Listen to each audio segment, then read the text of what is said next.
Kecha oldimga bir ayol keldi. Yoshi katta ayol.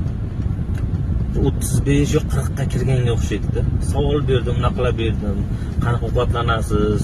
O'tida toshi bor ekan, jigarda muammolari bor ekan, qabziyati bor ekan. Ko'rinishidan 40 yoshni beradi. 40 yoshni, 35-40 yoshni berar ekan. Oxirida so'radimda, haligi nimasida ko'rib qoldim. Yoshingiz nechida o'zi desam, 23 da deyapti. Haligi men endi yoshingiz katta ko'rinar ekan demadim, aytmoqchimanki, qarang, 40 yosh ko'rinishi u tirishlar bosib ketgan. 23 yoshli ayolni, o'sha qizni 35 yoshga o'xshaydi. So'radim. Har kuni Pepsi ichar ekan, har kuni kola ichar ekan. Ichmagan kuni yo'q ekan. Birinchisi, ikkinchisi tirik suv ichmas ekan.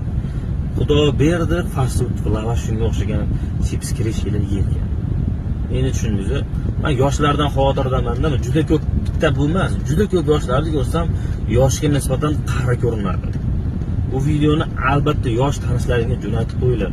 To'g'ri, hozir bilinmaydi, 3-4 yil, 5-6 yildan keyin bilinmaydi, lekin yillar o'tgan sari teringiz qarishni boshlaydi.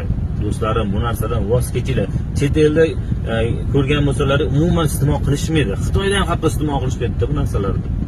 Qarishni xohlamasangiz, o'zi tosh hosil bo'lishni xohlamasangiz, kasal bo'lishni xohlamasangiz, bugundanoq siz fast foodni, gazli ichimliklarni, shirinliklarni voz keching. Tabiiylikka o'ting. Yosharishni, sog'lig'ingizni o'ylang. Farzandlaringizga ertaga farzand ko'rishingizni o'ylang. O'sha videoni doimiy Coca-Cola, Fanta, Pepsi ichadigan, bundan tashqari shirinlik ko'p yeydigan tanishlaringizga jo'natib qo'ying. Ular ham ogohlantirib qo'ying. Qarimaslik uchun, go'zal bo'lish uchun diyetaga amal qilib, vaqtida ovqatlanib. Ichgan tabibga like bosib, kommentariyada shaxsiy fikringizni